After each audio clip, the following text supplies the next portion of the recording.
ఈ రాత్రికాలపు ఆరాధనకు చేరువచ్చిన మీ అందరికీ యేసుక్రీస్తు నామములో వందనాలు తెలియజేస్తుంటున్నాను. అందరికి వందనాలమ్మా. రైట్, ఈ సమయంలో కొద్ది నిమిషాలు దేవుని వాక్యాన్ని మనం విందాం. దానికంటే ముందుగా ఉదయకాల సమయంలో ఏం వాక్యం విన్నాం గుర్తుందమ్మా? ఎవరికైనా చెప్తారా? దేవుడు అంశం చెప్పింటాను కదమ్మా. అంశం ఏం చెప్పలేదా? బెయేర్షెబాలో దేవుడు చేసిన గొప్ప కార్యాలు. అది బెయేర్షెబా అంటే అర్థం ఏంటి? దేవుడు కలుసుకునే స్థలం అని. బెయేర్షెబాలో దేవుడు ఎన్ని గొప్ప కార్యాలు చేశాడో, ఎవరెవరిని బలపరిచాడో, ఎవరిని ధైర్యపరిచాడో, ఎవరికి రక్షణ దయచేశాడో, ఎన్నో విషయాలు మనం విన్నాం. రైట్, మంచిది, గుర్తుంచుకున్నా. మీ అందరికీ మరొకసారి వందనాలు తెలియజేస్తూ ఉంటున్నాను. ఈ సమయంలో కూడా కొద్ది నిమిషాలు దేవుని వాక్యాన్ని మనం విందాం. చూడండి, పరిశుద్ధ గ్రంథంలో నుంచి కీర్తనల గ్రంథము 12వ కీర్తన 5వ వచనాన్ని ఒకసారి మనం చదువుకుందాం. దరిద్రుల నిట్టూర్పులను బట్టి నేనిప్పుడే లేచెదను, రక్షణను కోరుకొని వారికి నేను రక్షణ కలుగజేసేదననియు యెహోవా సెలవిచ్చుచున్నాడు. చాలు.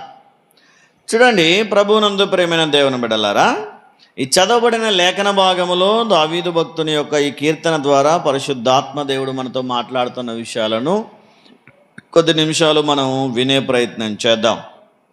దేవుని వాక్యం తెలియజేస్తున్న మాట ఏంటంటే, ఎవరైతే రక్షణను కోరుకుంటారో అలాంటి వారి కొరకు నేను వారిని రక్షించడానికి నేను లేచెదను అని దేవుడు తెలియజేస్తూ ఉంటున్నాడు. అంటే రక్షణను కోరుకునే వారికి, రక్షణను కొనని వారి కోసం కాదు, కానీ ఎవరైతే రక్షణ కావాలి అని కోరుకుంటారో, ఎవరైతే రక్షించబడాలని ఆశపడతారో, ఎవరైతే దేవుని రక్షణ నేను కూడా పొందుకోవాలనుకుంటారో అలాంటి వారందరినీ నేను రక్షించదను అని దేవుడు తన లేఖనముల ద్వారా మనకు తెలియజేస్తూ ఉంటున్నాడు. అయితే ఈ రాత్రికాల సమయంలో మనం ఆలోచన చేస్తే కోరుకునే విషయంలో చాలా సందర్భాల్లో మనం ఆ అంశాన్ని, ఆ వాక్య భాగాన్ని చాలాసార్లు మనం విన్నాం. అయితే కోరుకునే విషయంలో ఒకసారి లోతును గూర్చి మనం ఆలోచన చేస్తే, లోతుకు కూడా ఈ సమస్య, లోతుకు కూడా ఈ ప్రశ్న ఎదురైంది. లోతు ఎదుట కూడా 2 ప్రాంతాలను అబ్రహాం గారు ఎదుట పెట్టి, నువ్వు దేనిని కోరుకుంటావో కోరుకో అని అడిగినప్పుడు లోతు కోరిన దాన్ని బట్టి, లోతు యొక్క నిర్ణయాన్ని బట్టి అతడు ఏ విధంగా పతనమైపోయాడో మనం ఆలోచన చేస్తాం. చూడగలిగితే ఒకసారి ఆదికాండము 13వ అధ్యాయంలోనికి రండి. ఆదికాండము 13వ అధ్యాయము 1 నుంచి కొన్ని వచనాలు ఒకసారి మనం చదువుదాం. తన భార్యను తనతో కూడిన లోతును వెంటబెట్టుకొని ఐగుప్తులో నుండి నెగేబునకు వెళ్ళెను. అబ్రాము వెండి బంగారము పశువులు కలిగి బహు ధనవంతుడై ఉండెను. అతడు ప్రయాణము చేయుచు దక్షిణము నుండి బేతేలు వరకు, అనగా బేతేలుకును హాయికిని మధ్య తన గుడారమును మొదట ఉండిన స్థలము వరకు వెళ్ళి తాను మొదట బలిపీఠమును కట్టిన చోట చేరెను. అక్కడ అబ్రాము యెహోవా నామమున ప్రార్థన చేసెను. అబ్రాముతో కూడా వెళ్ళిన లోతునకు గొర్రెలు, గొడ్లు, గుడారములు ఉండెను గనుక వారు కలిసి నివసించుటకు ఆ ప్రదేశము చాలకపోయెను. ఎందుకనగా వారి ఆస్తి వారు కలిసి నివసించలేనంత విస్తారమయ్యుండెను. చాలు. ఇక్కడ అబ్రహాము లోతు మధ్యలో జరిగినటువంటి చిన్న సందర్భం మనం చాలాసార్లు వింటాం. అబ్రహాము ఒక గొప్ప ధనవంతుడు, దేవుని ద్వారా ఆశీర్వదించబడడానికి పిలువబడి అనేక పశు సంపద కలిగి భార్యతో దాసీలతో తన పశు సంపదతో వెండి బంగారముతో పాటు బయలుదేరిన వ్యక్తి. అలా బయలుదేరి దేవుని మాటకు లోబడి వెళ్తూ ఉన్నప్పుడు వెంట లోతును కూడా తీసుకుని వచ్చేశాడు. లోతు కలిగిన సమస్త ఆస్తిని కూడా లోతు తీసుకొని వచ్చేసాడు. అలాగ ప్రయాణం చేస్తూ దక్షిణ దిక్కుకు వచ్చినప్పుడు వారు హాయి దగ్గర బేతేలుకును హాయికిని మధ్య గుడారం వేసుకొని నివాసం చేస్తున్నప్పుడు వారికి ఒక సమస్య వచ్చింది. ఏంటి ఆ సమస్య అంటే, వారిద్దరూ ధనవంతులే, ఇద్దరు పశు సంపద కలిగిన వారు, ఇద్దరికీ పశువులు ఉన్నాయి. అయితే ఆ పశువులు వారు కలిసి నివసించలేనంత గొప్ప ఆస్తిపరులంట. వారికి సమస్య వచ్చింది మధ్యలో. అబ్రహాము పశువుల కాపర్లకును లోతు పశువుల కాపర్లకును మధ్యకు చిన్న సమస్య, గొడవ. మీ పశువులను మీరు జాగ్రత్తగా చూసుకోండి, మా మందలో గలుస్తున్నాయి అని వాళ్ళు, లేదు మీ పశువులే జాగ్రత్తగా చూసుకోండి, మా మందలోకి వస్తున్నాయి అని వీళ్ళు. వారిద్దరికి మధ్య సమస్య కలిగి వారు గొడవ పడుతూ ఉన్నారంట. చూస్తాను చూడండి 7వ వచనంలో, అప్పుడు అబ్రాము పశువుల కాపరులకును లోతు పశువుల కాపరులకును కలహము పుట్టెను. ఆ కాలమందు కనానీయులు పెరిజ్జీలు ఆ దేశములు కాపురముండిరి. కాబట్టి అబ్రాము, మనము బంధువులము గనక నాకును నీకును నా పశువుల కాపరులకును నీ పశువుల కాపరులకును కలహం ఉండకూడదు. ఈ దేశమంతయు నీ ఎదుటనున్నది కదా, దయచేసి నన్ను విడిచి వేరుగా నుండుము. నీవు ఎడమ తట్టునకు వెళ్ళిన ఎడల నేను కుడి తట్టునకును, నీవు కుడి తట్టుకు వెళ్ళిన ఎడల నేను ఎడమ తట్టునకును వెళ్ళుదునని లోతుతో చెప్పాను. లోతుతో సమాధానంగా మాట్లాడుతున్నాడు అబ్రహాం గారు. అయ్యా లోతు, ఇదిగో నీకు నాకు గొడవలు అవసరం లేదు. నీవు నేను బంధువులము, నీవు నేను రక్త సంబంధికులము, నీవు నేను బాగా కావలసిన వారం గనక నీవు నేను వాదులాడుకోవాల్సిన అవసరం లేదు. ఇదిగో నీ ఎదుట ఇన్ని ప్రాంతాలు ఉన్నాయి, ఇన్ని గ్రామాలు ఉన్నాయి.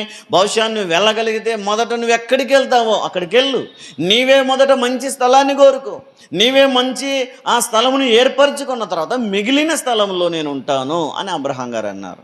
అబ్రహాముతో బహుశా లోతు అనాల్సింది, వరసకు పెదనాన్న అవుతాడు, వరసకు తండ్రి వరుస అవుతాడు, లేదా ఆ సహోదరుడని పిలిచినందుకైనా అన్న వరుసగానైనా మాట్లాడి, అయ్యా నీతో నేను దూరంగా ఉండడం ఏంటి, ఇప్పటి వరకు నీవు నేను కలిసి ఉన్నాం కదా, కలిసే ఉందాం.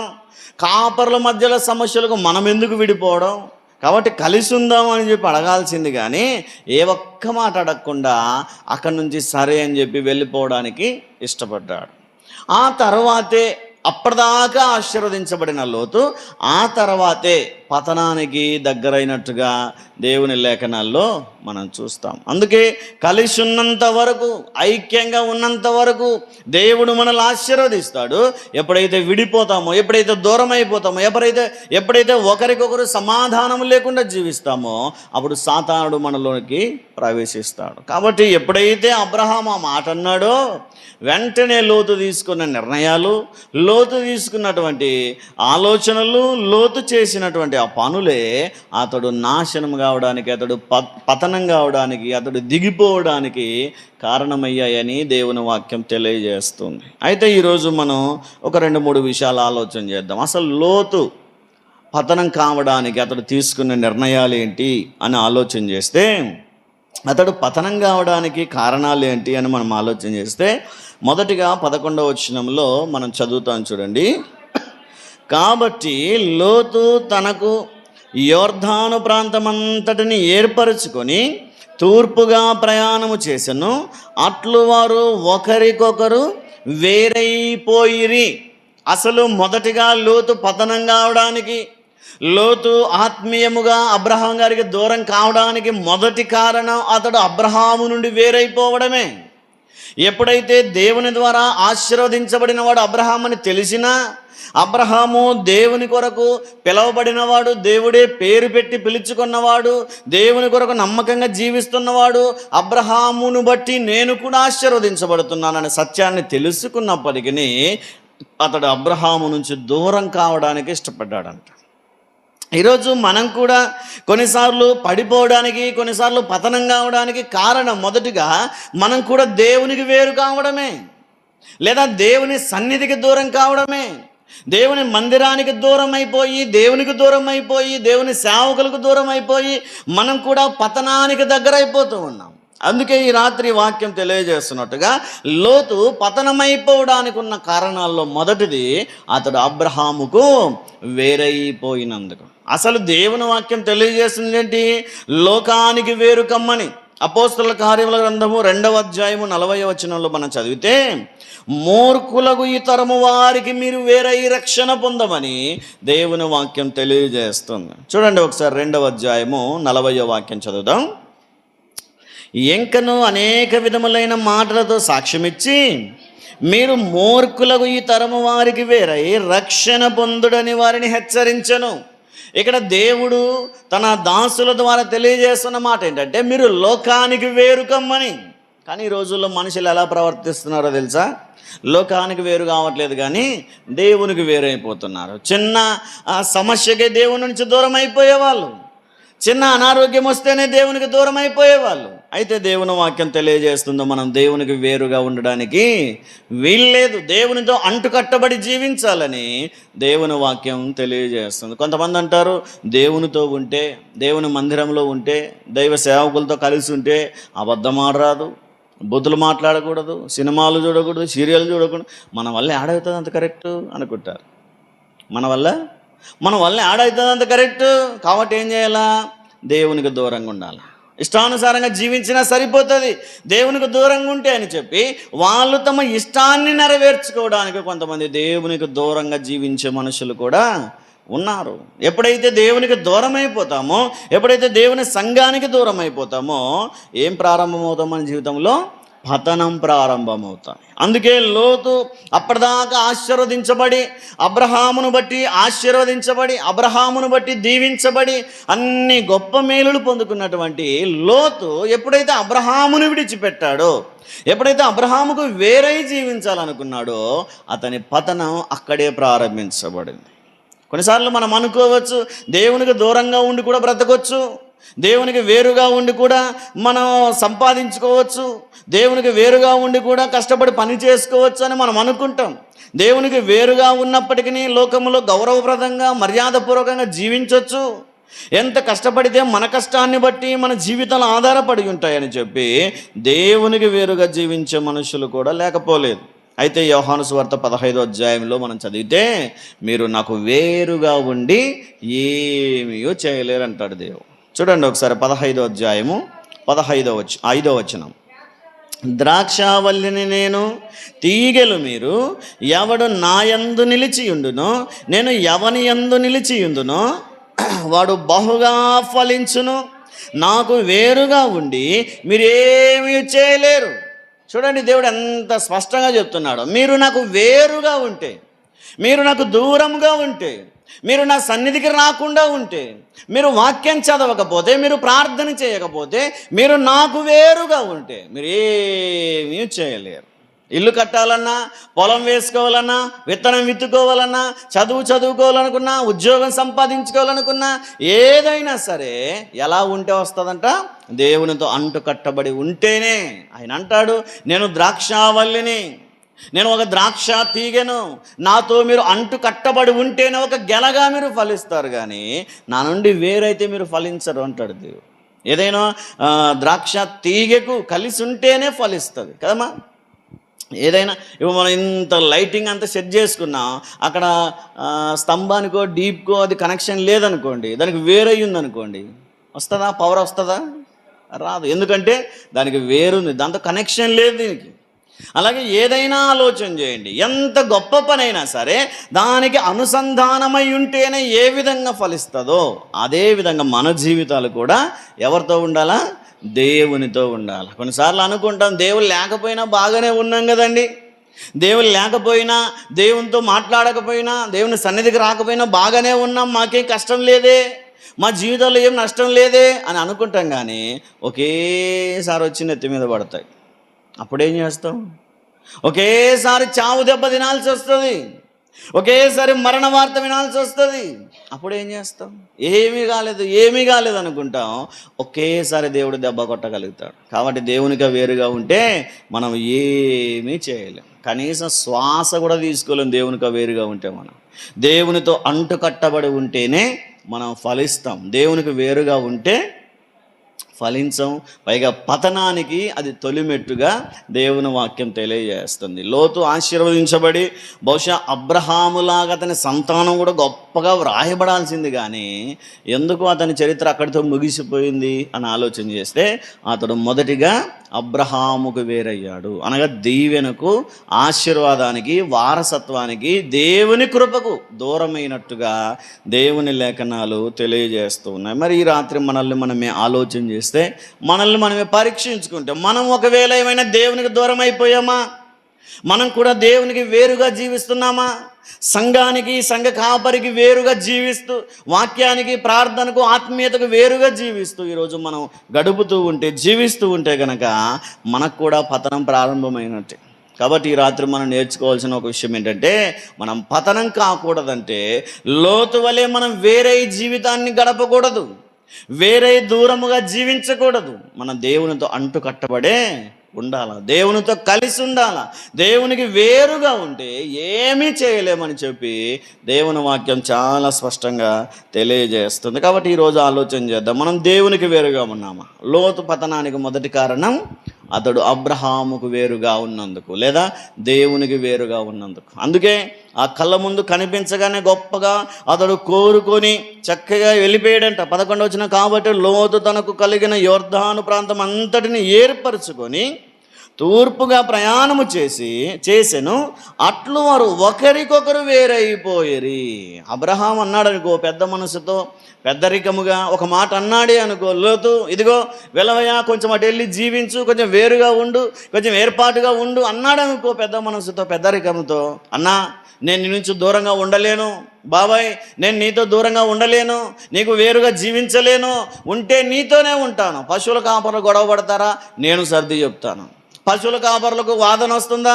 నేను సర్ది చెప్తాను. కానీ నీకు మాత్రం నేను దూరంగా ఉండలేనని చెప్పాల్సింది, అడగాల్సింది. కానీ ఒకటే మాటకి ఏమైపోయాడు? వేరైపోయాడని దేవుని వాక్యం తెలియజేస్తుంది.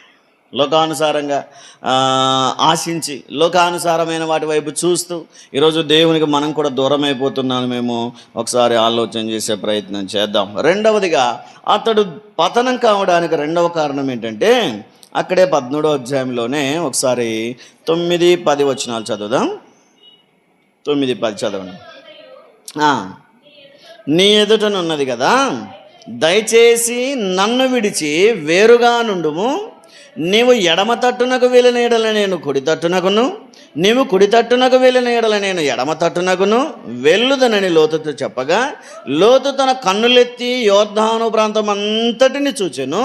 యెహోవా సొదొమ గొమొర్రా అను పట్టణములను నాశనము చేయకమునుపు సోయరుకు వచ్చు వరకు అదంతయు యెహోవా తోట వలెను, ఐగుప్తు దేశము వలెను నీరుపారు దేశమై ఉండెను. కాబట్టి సోయరుకు లేదా సొదొమ గొమొర్రా పట్టణాలకు వెళ్ళిపోయాడు. చూశాడంట. అబ్రహాం చెప్పాడు, ఇదిగో నువ్వు కుడికి వెళ్తే నేను ఎడమకి వెళ్తాను, నువ్వు ఎడమకి వెళ్తే నేను కుడికి వెళ్తాను, కాబట్టి నువ్వు ఎటు వెళ్తావు అని అడిగితే చూశాడు. అటు ఇటు చూశాడు, అటు ఇటు చూశాడు, వారున్న ప్రాంతాన్ని చూశాడు. ఆ దూరంగా ఒక పట్టణం కనిపించింది. అది చాలా అందంగా ఉందంట. ఎట్లుంది? చాలా అందంగా కనిపించింది, చాలా పచ్చగా కనిపించింది. ఇక వెంటనే ఇంకేం ఆలోచన చేయకుండా, ఇదిగో ఆ పచ్చగా కనిపిస్తుంది, అదే అందంగా కనిపిస్తుంది, ఆ పట్టణానికి నేను వెళ్తాను అన్నాడు. అక్కడ ప్రారంభమైంది అతని పతనం. అంటే అతడు అందంగా కనిపించేదాన్ని ప్రేమించడం మొదలుపెట్టాడు. బాహ్యంగా, సౌందర్యంగా, అందంగా కనిపించేదాన్ని ప్రేమించడం మొదలుపెట్టాడు. అప్పటిదాకా అబ్రహాము ఎక్కడుంటే అక్కడ ఉండి సర్దుకున్నవాడు, ఎక్కడ నీళ్లుంటే అక్కడ దిగి అబ్రహాముతో పాటు మసలు కొన్నవాడు ఇప్పుడు మంచి అందంగా కనిపించే ప్రాంతాన్ని కోరుకుంటున్నాడు. అయ్యా అబ్రహామా, నేను నీతో వేరుగా ఉండలేను అని చెప్పి సర్దుకొని జీవించాల్సిన వాడు ఇప్పుడు ఏం కోరుకుంటున్నాడు? అందంగా ఉండే పట్టణం కావాలనుకుంటున్నాడు, పచ్చగా ఫలభరితంగా ఉండే పట్టణం కావాలనుకుంటున్నాడు. అందుకే అతడు అందాన్ని ప్రేమించడం ప్రారంభించాడు.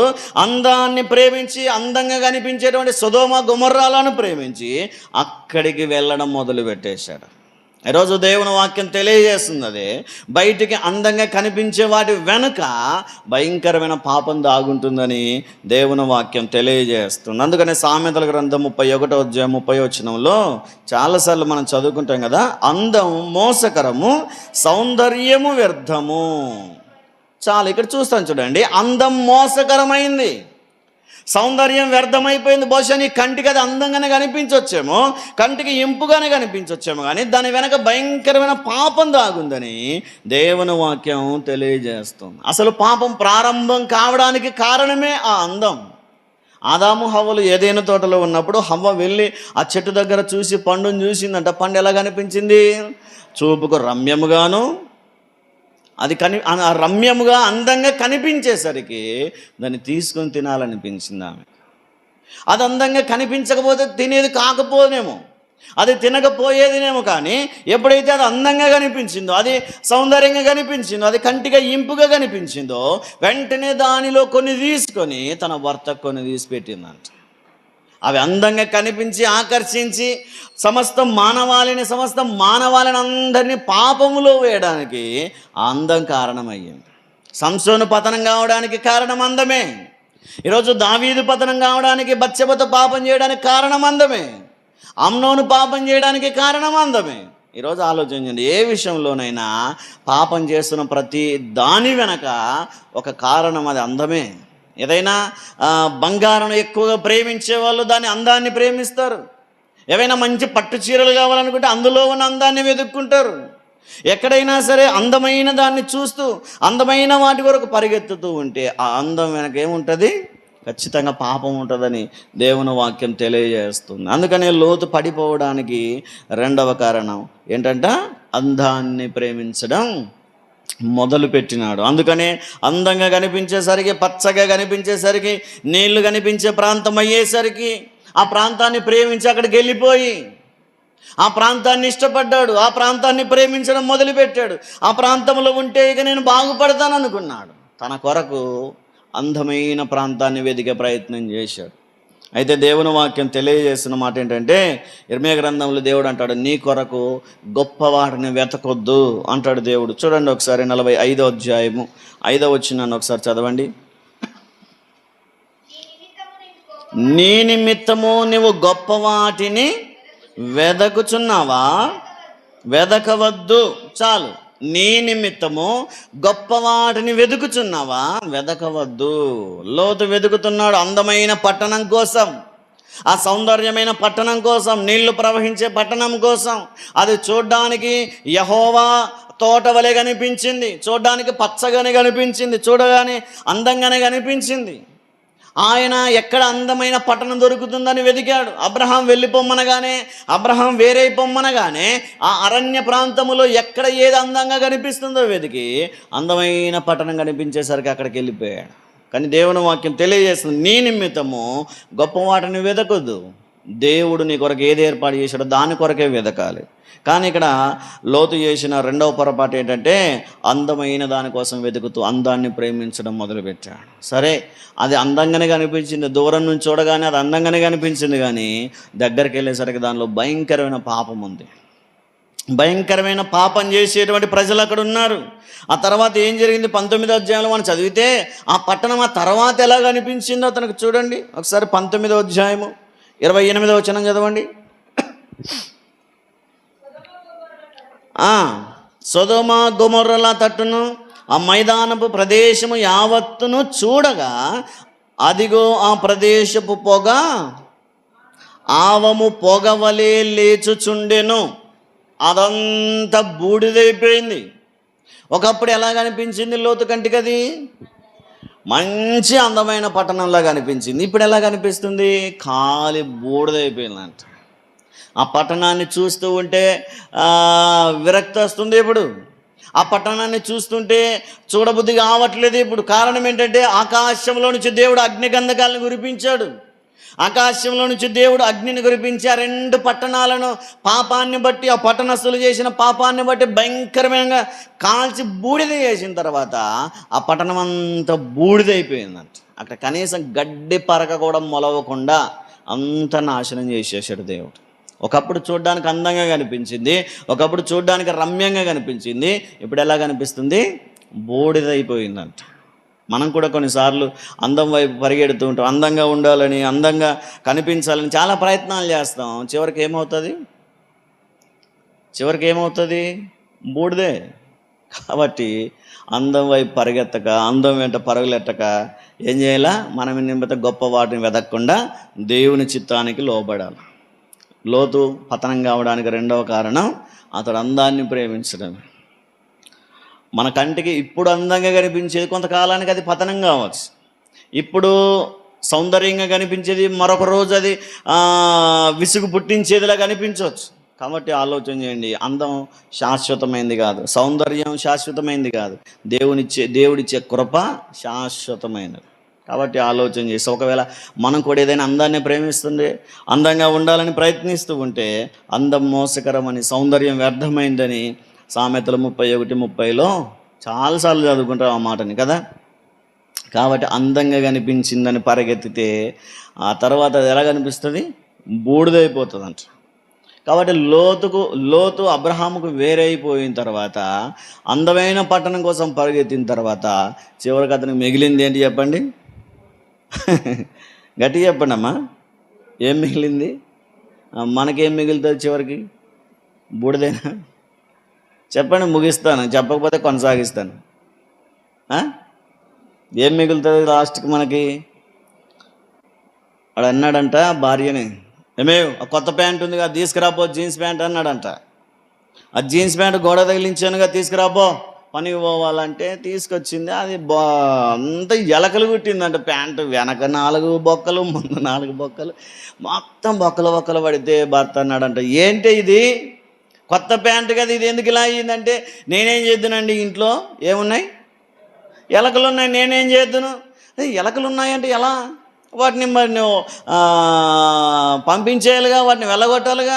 ఎలకలు ఉన్నాయని సర్దుకొని కూర్చుంటావా ఇంట్లో అంటే, నేనేం చేయాలో నాకు తెలియదండి. ఆమెకు తెలియదంట మరి ఎలకలు ఏం చేయాలో. ఏం చేయాలో నాకు తెలియదు కదంటే, వాళ్ళు ఎవరినెవరినో అడుగు, కనుక్కో, ఇరుగు పొరుగు వారిని అడుగు, ఇంట్లో ఎలకలు ఉన్నప్పుడు ఏం చేయాలో అడిగి కనుక్కో. వాళ్ళతో పాటు కనుక్కొని నేను సాయంత్రం ఇంటికి వచ్చేలోపు ఒక్క ఎలక కూడా ఇంట్లో ఉండకూడదు. ఉంటే నువ్వైనా ఉండాలి ఇంట్లో, లేదా ఎలకలైనా ఉండాలా? ఏముండాలా?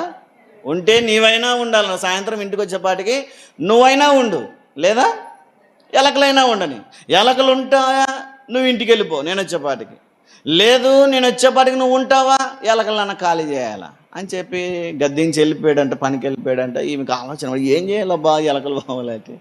ఆ పక్కన ఆమెను అడిగితే ఆమె అనిందంట, కొంచెం ఇంట్లో ఎక్కడైనా నిప్పు పెట్టు, అన్నీ నిప్పుకు పోతాయి, పొగకు పోతాయి అని చెప్పిందంట. ఈ మహానుభావురాలు దేనికి నిప్పు పెట్టాలో తెలియక అక్కడ కొంచెం మొత్తం అంటించేసిందంట. ఇల్లంతా అంటించేసింది, మొత్తం ఇల్లు అంటుకుపోయింది, బట్టలు అంటుకున్నాయి, అన్నీ అంటుకున్నాయి. ఫైర్ ఇంజిన్కి ఫోన్ చేస్తే ఫైర్ ఇంజిన్ వచ్చి మంటలు ఆర్పుతుంటే సాయంత్రం అయ్యింది. సాయంత్రం ఆయన పని నుంచి ఇంటికి వచ్చాడు. ఏమి మా ఇంట్లో ఏమన్నమాట, ఎందుకు మా ఇల్లు ఇలా అంటుకునిందంటే భార్య వచ్చి చెప్తుందంట, ఏం లేదులేండి, నేను మీరు చెప్పిన పని చేస్తున్నాను. నేను ఏం చేస్తుందంట, ఎలకలు ఉండకుండా చేయాలి కదా. ఎలకలు ఉండకుండా చేయాలని మొత్తం ఇంటిని అంటించుకుంటామా? అంటే చిన్న సమస్యకు చిన్న పరిష్కారాన్ని ఆలోచించాల్సింది పోయి తన జీవితాన్ని నాశనం చేసుకున్నట్టు. ఈరోజు మనం కూడా పరలోక రాజ్యానికి చేరాలని అనుకుంటున్నాం, కానీ చిన్న చిన్న సమస్యలకు చిన్న పరిష్కారంలో వెతుక్కోకుండా పూర్తి మన జీవితాన్నే వ్యర్థపరుచుకునే పాపానికి చోటిస్తున్నాం అన్నట్టు. ఆమె ఎలుకలను పోగొట్టుకోవడానికి ఇంటిని కాల్చుకున్నట్టుగా మనం పరలోకానికి వెళ్ళడానికి అడ్డగిస్తున్న పాపాన్ని తొలగించుకోవడానికి మరొక పాపం చేస్తున్నాం అందాన్ని ప్రేమించి. కాబట్టి దేవుని వాక్యం సెలవిస్తున్న మాట ఏంటంటే, అందాన్ని ప్రేమించిన లోతు వలె మనం కూడా అందాన్ని ప్రేమిస్తే మనం కూడా పతనమైపోయే అవకాశం ఉంది. మూడవదిగా అతను పతనం కావడానికి మూడవ కారణం ఏంటంటే, అతడు అక్కడ ఉన్న ప్రజలతో సహవాసం చేశాడు. అన్యులతో లేదా దుష్టులతో, దుర్మార్గులతో సహవాసం చేశాడు. మనకి తప్పుతుందా అక్కడికి వెళ్ళాక? అక్కడికి వెళ్ళాక సహవాసం చేయాలి, ఇంకా తప్పుతుందా? కానీ తప్పించుకునే మార్గం ఉందా లేదా? చెప్పండి, తప్పించుకునే మార్గం ఉందంటారా లేదా? చెప్పండి, ఏదో ఒకటి లేదా? ఆ ఊరికి వెళ్ళాడు, ఒక నెల ఉన్న తర్వాత అర్థమైంది అంత పనికిరాని నాయన్లు అని. ఇప్పుడు ఏం చేయాలి? ఆయన వెళ్ళిపోవడానికి అవకాశం ఉందా? వెళ్ళిపోవచ్చు, ఇంకో ప్రాంతానికి వెళ్ళిపోవచ్చు, ఇంకో చోటు ఉండొచ్చు. కానీ ఆయన ఏం చేశాడు తెలుసా? మనసు నొచ్చుకొని అక్కడే ఉన్నాడంట. పేతురు భక్తుడు అంటాడు, చూడండి ఆ మాట ఒకసారి. పేతురు రాసిన 2వ పత్రిక 2వ అధ్యాయము 6 నుంచి కొన్ని వచనాలు చదవండి. పేతురు రాసినటువంటి 2వ పత్రిక. ఉమ్, ఆ, ఆ, ఆ, ఆ. దుర్మార్గుల కామ వికారయుక్తమైన నడవడి చేత బహు బాధపడిన నీతిమంతుడగు లోతును తప్పించెను. ఆ నీతిమంతుడు వారి మధ్యను కాపురముండి తాను చూచిన వాటిని బట్టి వినిన వాటిని బట్టి వారి అక్రమమైన క్రియల విషయంలో దినదినము నీతిగల తన మనస్సును నొప్పించుకొనుచూ వచ్చెను. చాలు, అక్కడ ఉన్నంత కాలము ఎలా ఉన్నాడంట? మనసు నొప్పించుకునే ఉన్నాడు. వారు చేసే దుర్మార్గ పనులను చూస్తున్నాడు, వారు చేసే అక్రమాలను, వారు చేసేటువంటి కామ వికారమైన చేష్టలను అన్నీ చూస్తున్నాడు, భరిస్తున్నాడు, కానీ అందులో నుంచి బయటకు రాలేకపోతున్నాడు. సరే, తెలియక ఉన్నాను అంటే అది వేరు, కానీ తెలుసు, ఆయనకు తెలిసి రోజు వారు చేసే ప్రతి పనికిరాని పనులన్నీ తెలిసి కూడా అక్కడే ఉన్నాడు మనసు నొచ్చుకొని. కానీ ఇక నుంచి వెళ్ళిపోదామని ఆలోచన చేయట్లేదు. ఎందుకంటే వాళ్ళతో సహవాసానికి సెట్ అయిపోయాడు ఆయన. అక్కడ చాలామందిని స్నేహితులుగా ఏర్పరచుకున్నాడేమో, చాలామందిని బంధువులుగా చేసుకున్నాడేమో, చాలామందిని రక్త సంబంధికులుగా మార్చుకునే ప్రయత్నం చేశాడేమో. అందుకనే ఈరోజు వాళ్ళతో ఉంటూ వాళ్ళ సహవాసాన్ని విడిచిపెట్టలేకపోతున్నాడు. దేవుని వాక్యం తెలియజేస్తుంది, మీరు అన్యులతో సహవాసం చేయకూడదని దేవుని వాక్యం తెలియజేస్తుంది. లోతు అక్కడికి వెళ్ళాక సొదొమలో గొమొర్రాలో ఉన్న ప్రజలు అన్యులని తెలిసిన తర్వాత అక్కడి నుంచి బయటికి రావాల్సింది పోయి వారితో సహవాసాన్ని కుదుర్చుకున్నాడు. వారితో ఉండడం బాగా అనిపించిందేమో, వారితో కలిసి కూర్చోవడం, వారితో మాట్లాడడం, వారి ఆలోచనలన్నీ వినడం, వారు చేసే పనులన్నీ చూడడం ఆయనకు బహుశా ఆ సహవాసం సెట్ అయింది అని అనుకున్నాడేమో. కానీ దేవుని వాక్యం తెలియజేస్తుంది ఏంటంటే అన్యులతో మనము సహవాసం చేయకూడదు. ఆయన బయటికి వస్తే బాగుపడేవాడే, ఆయన బయటికి వస్తే ఇంకా నీతి క్రియలు జరిగించి గొప్పగా ఆశీర్వదించబడేవాడే. కానీ బయటికి రాకుండా సొదొమ ప్రజలతోనే, ఆ దుర్మార్గులతోనే సహవాసం చేయడానికి ఇష్టపడ్డా. దేవుని వాక్యం తెలియజేస్తుంది సామెతల గ్రంథంలో, జ్ఞానితో సహవాసం చేసేవాడు జ్ఞానం గలవాడు అవుతాడు, దుష్టునితో భక్తిహీనునితో సహవాసం చేసేవాడు భక్తిహీనుడు అవుతాడని సామెతల గ్రంథం 13వ అధ్యాయము 20వ వచనంలో మనం చూస్తాం. చూడండి, జ్ఞానుల సహవాసము చేయువాడు జ్ఞానము గలవాడగును, మూర్ఖుల సహవాసము చేయువాడు చెడిపోవును. చాలు, అక్కడ వారితో సహవాసం చేస్తే ఆయన కూడా చెడిపోయే అవకాశం ఉంది. ఆ సొదొమ ప్రజలతో గొమొర్రా ప్రజలతో సహవాసం చేస్తే ఆయన కూడా దెబ్బతినే అవకాశం ఉంది, ఆయన భక్తిని కోల్పోయే అవకాశం ఉంది. అయినా తెలిసినా, వారు దుర్మార్గులని తెలిసినా అక్కడే మనసు నొప్పించుకొని అక్కడే జీవిస్తున్నాడు. కానీ ఆ పట్టణాన్ని విడిచిపెట్టి బయటికి వెళ్ళి బాగుపడదామని ఎప్పుడూ ఆలోచన చేయలేకపోయాడు. కాబట్టి ఈరోజు మనం ఆలోచన చేస్తే దేవుడు మనతో కూడా అదే మాట్లాడుతున్నాడు. ఒకవేళ మీరు కూడా అన్యులతో సహవాసం చేస్తున్నారేమో, మీరు కూడా ఇతరులతో సహవాసం చేస్తున్నారేమో, మీరు కూడా అక్కడే ఉంటే పతనమైపోతారేమో. ఈరోజు అయినా దుష్టుల దుర్మార్గుల అన్యుల సహవాసంలో నుంచి మీరు బయటికి రమ్మని దేవుడు మనల్ని కూడా బ్రతిమలాడుతున్నాడు. ఇశ్రాయేలు వారిని గురించి తెలియజేస్తూ ఆయన అంటాడు, చూడండి ఒకసారి 106వ కీర్తన 35వ వచనాన్ని మనం చదివితే, ఇశ్రాయేలు ప్రజల గురించి ఆయన ఎలా మనసు నొచ్చుకుంటున్నాడో చూడండి. అన్యజనులతో సహవాసము చేసి వారి వారి క్రియలు నేర్చుకొనిరి. చాలు, ఇంకా వారితో సహవాసం చేసిన తర్వాత వారి అలవాట్లే వస్తాయి. తాగుబోతుతో సహవాసం చేశాడు అనుకోండి, వీడేం నేర్చుకుంటాడు? తర్వాత తాగడం నేర్చుకుంటాడు. దొంగలతో సహవాసం చేస్తే దొంగతనం చేయడం నేర్చుకుంటాడు. అబద్ధికులతో సహవాసం చేస్తే అబద్ధం ఎలా ఆడాలో నేర్చుకుంటాడు. జ్ఞానం కలిగిన వారితో సహవాసం చేస్తే జ్ఞానాన్ని నేర్చుకుంటాడు. బుద్ధిమంతులతో సహవాసం చేస్తే బుద్ధిని నేర్చుకుంటాడు. ప్రార్థనాపరులతో సహవాసం చేస్తే ప్రార్థన నేర్చుకుంటాడు.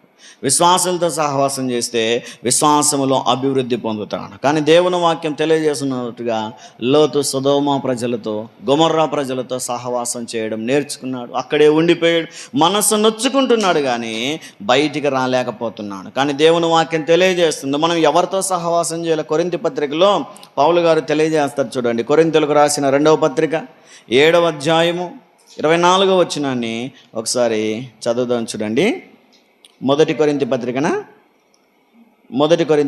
7:24 చదవండి ఒకసారి.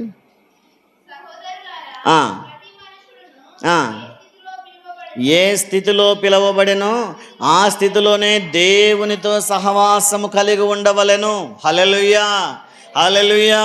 ఎవరితో సహవాసం చేయాలంటే మనము దేవునితోనే సహవాసం చేయాలి. దేవునితో మాట్లాడే అనుభవం మనకు ఉండాలి. దేవుని స్వరాన్ని వినగలిగే అనుభవం మనకు ఉండాలి. దేవునితో కన్నీటి ప్రార్థన చేయగలిగే అనుభవం మనకు ఉండాలి. మనం మోకరించగానే మన స్వరాన్ని దేవుడు ఇష్టపడే ఆ అనుభవంలోనికి మనం రావాలి. దేవుని గుర్తుపట్టగలిగే అనుభవంలోనికి మనం రావాలి. ఎప్పుడొస్తాయి అనుభవాలన్నీ అంటే ఆయనతో సహవాసం చేసినప్పుడు. కాబట్టి ఈరోజు మనం దేవునితో సహవాసం చేస్తున్నామా, అన్యులతో సహవాసం చేస్తున్నామా? ఒకసారి ఆలోచన చేయండి. అన్యులతో మాట్లాడడం తప్పు అనడం లేదు, వారితో మాట్లాడడం మంచిదే, కానీ వారి క్రియలు మనం నేర్చుకోకూడదు. వారికి సహాయం చేయడం మంచిదే, కానీ వారి పద్ధతుల్లోనికి మనం వెళ్ళకూడదు. దేవుని వాక్యం తెలియజేస్తుంది, అన్యులతో సహవాసం చేయవద్దు, వారి క్రియలు నేర్చుకోవద్దు. కానీ లోతు ఏం చేశాడు? సొదొమలోనికి వెళ్ళి వారి ప్రజలతో కూర్చొని వారితో మాట్లాడుతూ అక్కడ జీవనం కొనసాగించాడు. అది వారు చేస్తున్న తప్పని తెలిసినా సరే అక్కడి నుంచి బయటికి రావడానికి ఇష్టపడలేదు. ప్రయత్నం చేసినట్టుగా కూడా లేఖనాలు ఎక్కడా లేవు. కానీ దేవుని వాక్యం తెలియజేస్తుంది, లోతు నీతిమంతుడని. అతడు పతనమైపోయిన ఆ కారణాలు కంటికి కనిపిస్తున్నా సరే పేతురు ద్వారా దేవుడు తెలియజేస్తున్న మాట ఏంటంటే, లోతు నీతిమంతుడు. దేవుడే ఒప్పుకున్నాడు ఆయన్ని నీతిమంతుడని. ఇక మనమెంత? కాబట్టి మనం కూడా ఒప్పుకోవాల్సిందే లోతు నీతిమంతుడని. సంసోను అంత పాపం చేసినా సంసోను కూడా నీతి కార్యాలు జరిగించిన వాడని లేఖనం తెలియజేస్తుంది. అయితే ఏదేమైనా నీతిమంతుడైనా సరే అతని నీతి కార్యాలన్నీ ఇంకొకసారి ఆలోచన చేద్దాం. ఈరోజు అతను పతనమైపోయిన స్థితిని మాత్రమే మనం ఆలోచన చేస్తున్నాం కనుక అతడు పతనం కావడానికి 3 కారణాలు. మొదటిది, అతడు వేరైపోయినందుకు పతనానికి మొదట అడుగేశాడు. రెండవదిగా, అతడు అందాన్ని ప్రేమించడం మొదలుపెట్టాడు కాబట్టి పతనం అయిపోయాడు. మూడవదిగా, అతడు అన్యులతో సహవాసం చేశాడు. ఈ 3 లక్షణాలు మనలో ఉంటే మన జీవితం కూడా పతనానికి దారి తీస్తుంది. కాబట్టి మనం ఒకవేళ లోతు వలె ఉంటే, లోతు వలె మనం కూడా వేరైన జీవితాన్ని ఉంటే, లోతు వలె మనం కూడా అందాన్ని లోకాన్ని ప్రేమించే వారముగా ఉంటే, లోతు వలె ఒకవేళ అన్యులతో సహవాసం ఉంటే, ఈ రోజైనా సరి చేసుకుంటే, మన మనసును మార్చుకుంటే దేవుడు మన పరిస్థితులన్నింటినీ బాగు చేస్తాడు, మారుస్తాడు. కాబట్టి ఈరోజు నువ్వు రక్షణను కోరుకుంటే దేవుడు నీ కొరకు రక్షణను దయచేస్తాడు. అందుకే నువ్వేం కోరుకుంటావు? లోతు వలె దేవుడు నిన్ను అడిగితే నువ్వేం కోరుకుంటావు? లోతును అబ్రహాం అన్నాడు, ఇదిగో నువ్వు కుడి తట్టు కోరుకుంటావా, ఎడమ తట్టు కోరుకుంటావా? నువ్వు ఇక్కడే ఉంటావా, నువ్వు ఆ పట్టణానికి వెళ్తావా? ఏది కోరుకుంటావో నువ్వు కోరుకో అని అబ్రహాం లోతుని అడిగినప్పుడు లోతు కోరుకున్నాడు, తన పతనాన్ని ప్రారంభించుకున్నాడు. ఈరోజు మనం ఏం కోరుకుంటాం? దేవుని కావాలని కోరుకుంటామా? దేవుని సహవాసం కావాలని కోరుకుంటామా? దేవుని సన్నిధి కావాలని కోరుకుంటామా? లేదా లోకాన్ని కోరుకునే వారిగా ఉన్నామా? లోకాన్ని ప్రేమించే వారముగా ఉన్నామా? లోక సహవాసాన్ని కోరుకునే వారముగా ఉన్నామా? ఒకసారి మనల్ని మనమే పరీక్షించుకుందాం, ప్రార్థన చేసుకుందాం. కళ్ళు మూసుకునండి. ఆఖరి ప్రార్థన ఆశీర్వాదంతో మనం ఈ కూడికను ముగించుకుందాం. మహాపరిశుద్ధుడైన మా గొప్ప తండ్రి, మీ ఉన్నతమైన శ్రేష్టమైన అత్యున్నతమైన అతి మనోహరమైన పాదములకు వేల కొలది స్తోత్రములు రాజా. మరొకసారి రాత్రికాల సమయంలో అబ్రహాము ఎదుట ఉంచబడిన వాటిలో కోరుకోమని అబ్రహాము అడిగినప్పుడు తండ్రి అతడు కోరుకున్నాడు, కానీ ఆ కోరిక, అతని తీర్మానము అతడు పతనానికి కారణాలు అయ్యాయి. కానీ అతని వలె ఒకవేళ లోతు వలె మేము కూడా వేరైపోవడానికి కోరుకుంటూ ఉంటే, ఆ వేరైపోయే అనుభవం మాలో ఉంటే దయతో క్షమించమని ప్రార్థిస్తుంటున్నాం రాజా. ఒకవేళ అతని వలె మేము కూడా అందమైన వాటిని, లోకాన్ని ప్రేమించేవారిగా, లోకం వైపు చూసేవారిగా ఉంటే దయతో మాలో క్షమించమని ప్రార్థిస్తుంటున్నాం ప్రభా. ఒకవేళ లోతు వలె అన్యులతో సహవాసం చేసినట్టుగా మేము కూడా ఉంటే దయతో మాలో క్షమించమని, అన్యులతో సహవాసం చేయకుండా రక్షకుడైన నీతో సహవాసం చేయడానికి, నిత్యదేవుడైన నీతో సహవాసం చేయడానికి మాకు కృపను అనుగ్రహించమని ప్రార్థిస్తుంటున్నాం ప్రభా. ఈ విన్న వాక్యాన్ని, విత్తబడిన వాక్యాన్ని విన్న వారందరి హృదయాలలో ఫలింపజేయమని ప్రార్థిస్తుంటున్నాం. ఒకవేళ లోతు పతనం కావడానికి ఉన్నటువంటి కారణాలే మా జీవితాల్లో కూడా ఉన్నాయేమో, ఆ కారణాలను బట్టి మేము కూడా పతనమైపోయే అవకాశం ఉందేమో, మా హృదయాల్లో మేము పరీక్షించుకొని ఆ కారణాలు ఏవి మాలో ఉండకుండా, పతనానికి కారణమయ్యేటువంటి ఏ క్రియలు మేము చేయకుండా దయతో మమ్మల్ని క్షమించి మంచి మార్గంలోనికి, సన్మార్గంలోనికి నడిపించమని ప్రార్థిస్తూ ఉంటున్నాం.